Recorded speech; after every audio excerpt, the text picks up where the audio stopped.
Hey, what's up, all you happy huntresses and huntsmen out there? I'm Duuz-Diz-Din, and I'm coming at you with Volume 8 of Rwby. It's finally time to pick up with our favorite huntsmen and huntresses, as Atlas is under siege. Mantle is under siege, as Salem has arrived with all of her forces in tow, and there's a massive divide in our hero's forces. Ironwood has taken a bait and given in to his own fear, retreating deeper and deeper into his heartless nature. Meanwhile, Rwby believes that she and the rest of them need to do what they can in order to warn the world and protect the world from Salem. We open up with a flashback of Cinder giving in to her namesake of Cinderella, which is something that didn't originally dawn on me until later. It's just like, oh, it's Cinderella. Oh, okay. I didn't originally realize that, but this moment really drives it home. Cinderella, Cinderella. Oh boy. So, Cinder and Neo, having gotten the relic of knowledge, are making their way to Salem's flying fortress known as Monstra?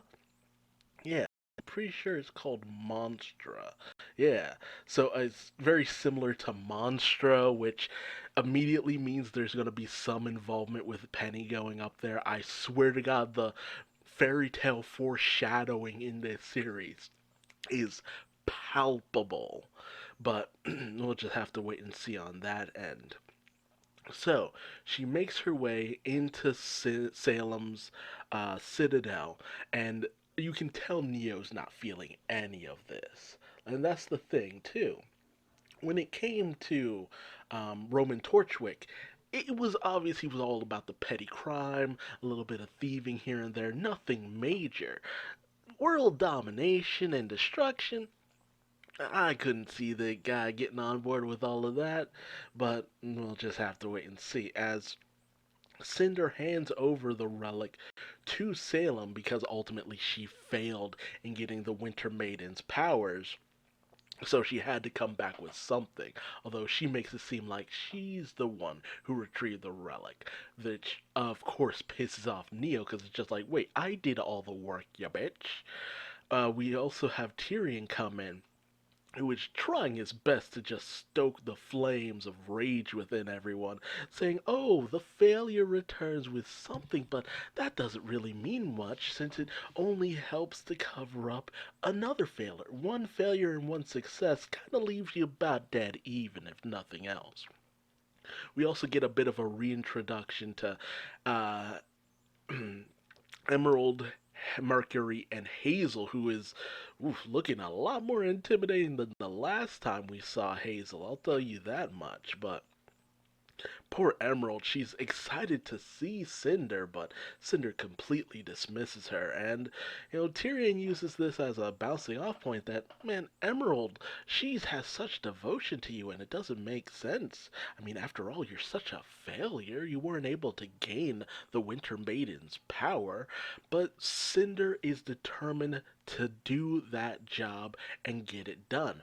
But Salem completely dismisses that, saying, you will only act when I tell you to act. You might not be a pawn, but you're just a little bit above that.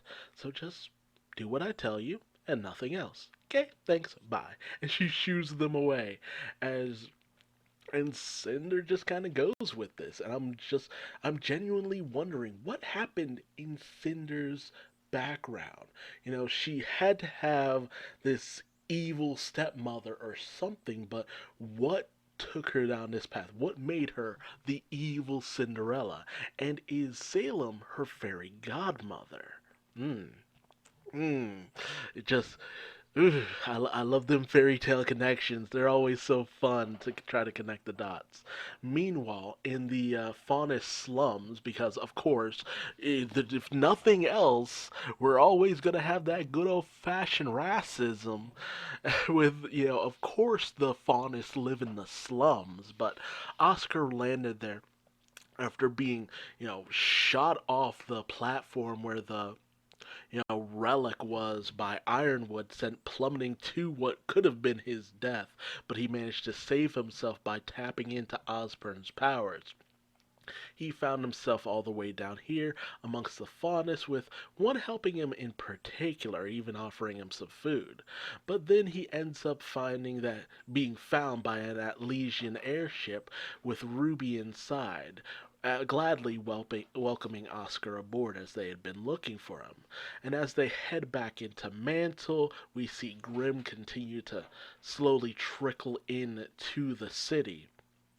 And Oscar's really down on himself, feeling that ultimately his choice to try to talk to Ironwood wasn't the right choice, but Rwby talks him out of that, saying that it wasn't bad for him to at least try. You know, a lot of choices have been made that might not have been the best, but they're going to keep trying no matter what. And as they're flagged down by Joanna Greenleaf, which to the base of the Happy Huntresses, who are doing their best in order to keep things under control.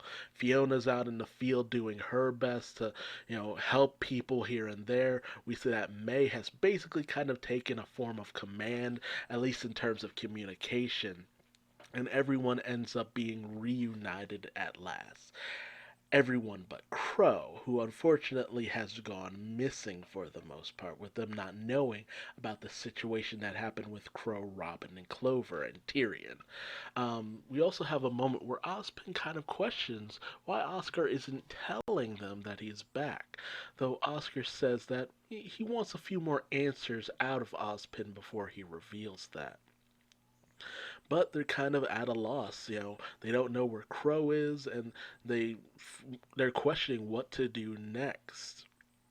With Joanna coming in and saying that their mission from here on out is to save as many lives as possible. Nothing else. If they found their friend, it's time for them to start pulling their weight. Their plan is to take as many people as they can into the crater, where while it might not be the safest place, it is warm, which is something they will desperately need in all this. And with everyone bunched up in one place, it'll be at least easier to keep them all protected, if nothing else. And she says that, hey, either get on board or you're dead weight. And they kind of question Pietro, wondering if, what was the situation with Amity? Was it up and running, ready to go to some capacity?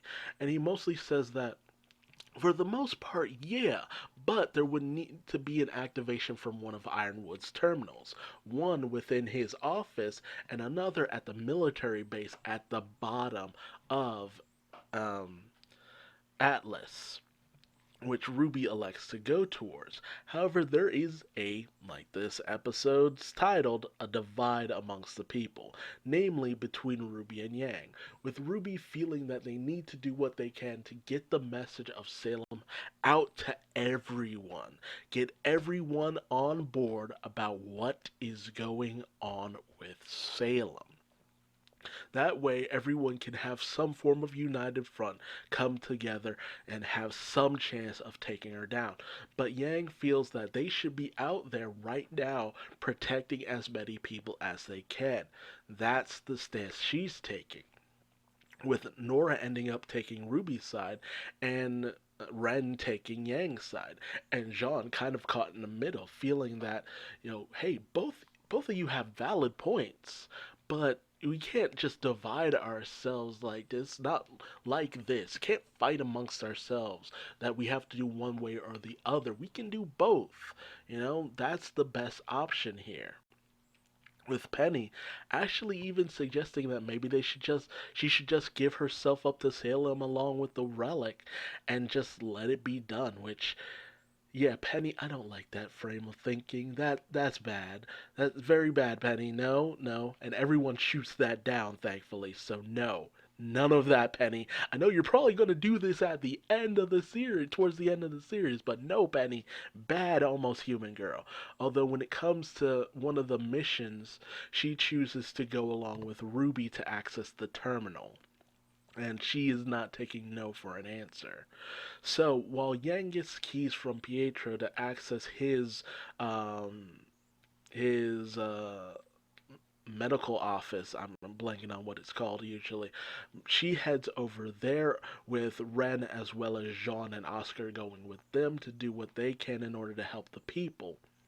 And Nora, despite a unfortunate talk between Nora and Ren, because this has been building up for a while now. Now, Nora has chosen to go with Rwby, who, with a bit of a falling out with Yang to a certain degree, who kind of called into question, Ruby's ability to lead. They decided that they would follow Ruby's lead, but ultimately things didn't quite work out so much, which is unfortunate to come from Yang, as with everything that happened back in volume 6, 5, and 6. It's unfortunate that Yang is taking this stance, but drama. So, he tried to encourage Rwby that ultimately, look, we might be on separate paths in this, but we are all trying to do the same thing. However, this is interrupted by a call from Ironwood, who's trying to convince Penny to come back to Atlas. And Rwby shoots this down immediately, but he starts tearing into this situation, saying, you're still worried about Mantle? I'm worried about the rest of the world. If we can't protect this, so much more will end up dying, so much more will end up falling. If Penny falls into her hands and blah, blah, blah. It's a terrible situation, and it really does leave Penny emotionally shook. Meanwhile, we cut to the Ace Ops, who are basically looking over the dead body of Clover, as this is basically happening like a day or two afterwards, and it's obvious they're taking this whole situation pretty hard. And we have a moment with Winter, and I'm not sure if her arm is just in like a brace or they've replaced certain parts of it. It's hard to say, but Ironwood got a brand new straight up arm. He's turning more and more into a machine than a man, but he's still at a loss as Winter questions what they're going to do with him not really knowing. There's never been a force of Grimm this massive. They know their shields will hold, but for how long he doesn't know. However, this is interrupted when some of the council members come, barging in, and with, Ironwood just being under this frame of mind of martial law, he doesn't even want to hear from either of them. And he goes as far as to shoot Councilman Sleet dead. At least I think he shoots him dead. With the reaction everyone has, I'm pretty sure he shot Councilman Sleet dead, which shocks literally everyone. Like, literally everyone is like, dude, what the fuck? Like, this wasn't an enemy combatant. This was a dude, a councilman. And the look Harriet has as she looks at what happened to Sleet, looks at Ironwood, and then she looks at Winter, and then she looks away. And Winter has that same kind of a reaction on her face, like, you can tell their minds are racing a million miles per hour, because it's just like, was that the right call? Was that the thing to do? Like, they're starting to question his judgment, because whereas it's resolute, it seems to be resolute in all the wrong ways. Meanwhile, while Salem does have the relic of knowledge, she needs some help in learning how to use it, as she has something known as the Hound, but in the credits, sniff the relic to hunt down the person who will allow her to access it. What is the Hound? That is ominous. And the opening, a great opening. I still kind of prefer Volume 7's opening, honestly, but Volume 8 has a good opening, and we're really driving home that sense of divide. Like, straight on, straight up, straight on. As you can see it amongst Salem's ranks, Salem, and also I love her Citadel. This is fantastically designed. It is beautiful. like straight up just beautiful. But you can see the major divide going on in her forces as well, as Cinder and Salem have this bit of a falling out that Tyrion is completely stoking the flames of.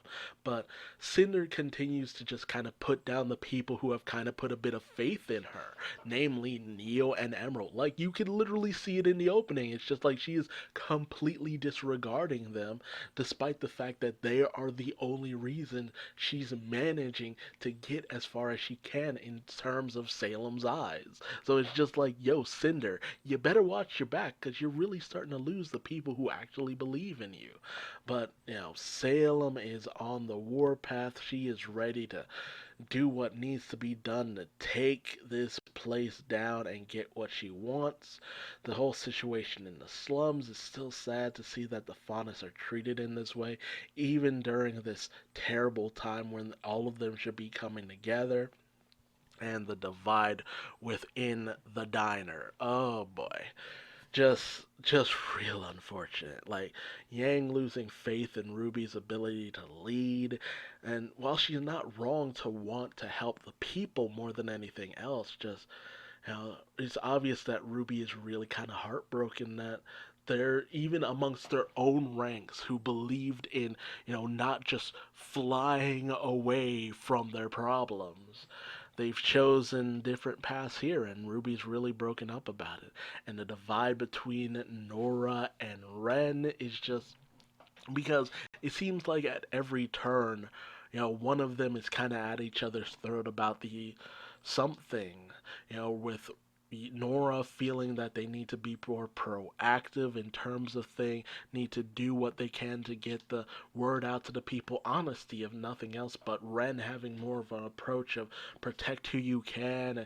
It's starting to kind of not so much go into Ironwood's territory, which I knew was always out of a possibility, but he's not full on Ironwood mentality, but he's of a lesser extent of that, which still ends up having him side with Yang. And honestly, I can kind of see it, and it kind of makes sense the positions that everyone kind of has taken, you know, with Weiss not being someone who doesn't want to hold everything in, wanting the word to get out there, you know, and even Blake, restrained by Adam the way she was, not being able to make her own choices.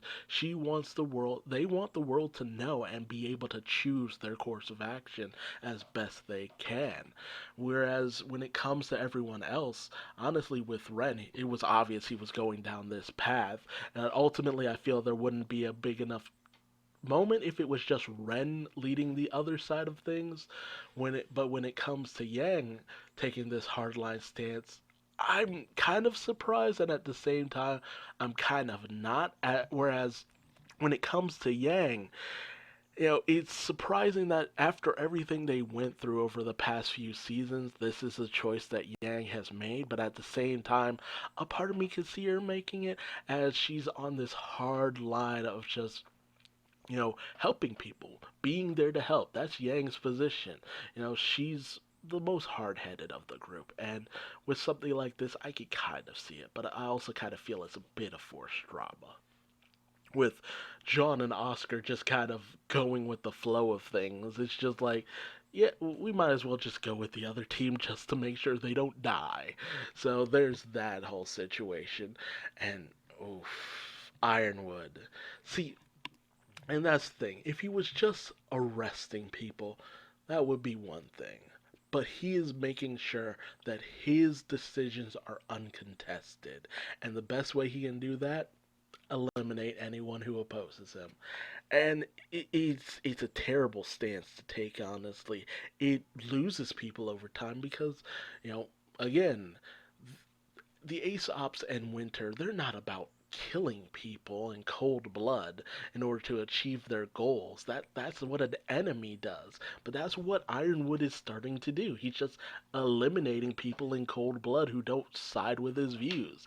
And he's gonna lose the Ace operatives after a while. It's one thing to have duty, but what he's doing, it's not leaving everyone else on the right side of things. They could get on board with, the whole abandoning of Mantle. That was one thing. Save who you can, we get it. But this, taking things a little too far. But tell me your thoughts in the comment section below. Where do you think this season is going to go? What did you think about Cinder and her whole situation? Do you think that maybe she's got a redemption coming on, or a further spiral into madness on the maybe she's got a little bit of an Azula kind of, track when it comes to all of this. And what did you think about the divide between Rwby's group and Yang's group? Because how do you feel about it? Do you felt it was warranted? Do you feel it was justified? Or do you feel it was forced? That ultimately Ren was the only one who was really going down that other path. And do you feel that ultimately maybe that means that Ren will spiral further down that other path? What's going to happen with him and Nora? Yeah, it's good that they're kind of getting some highlights, but it's unfortunate it's in this way. And Ironwood, oof, Ironwood. That's all I have to say about the situation. But tell me your thoughts and theories and comments in the comment section below. If you liked this video, leave me a like. If you didn't, feel free to leave me a dislike. Subscribe and hit the bell icon. That way you never miss out on another Rwby Volume 8 episode review. And until next time, I've been Duuz-Diz-Din, and I will see you later. Bye-bye.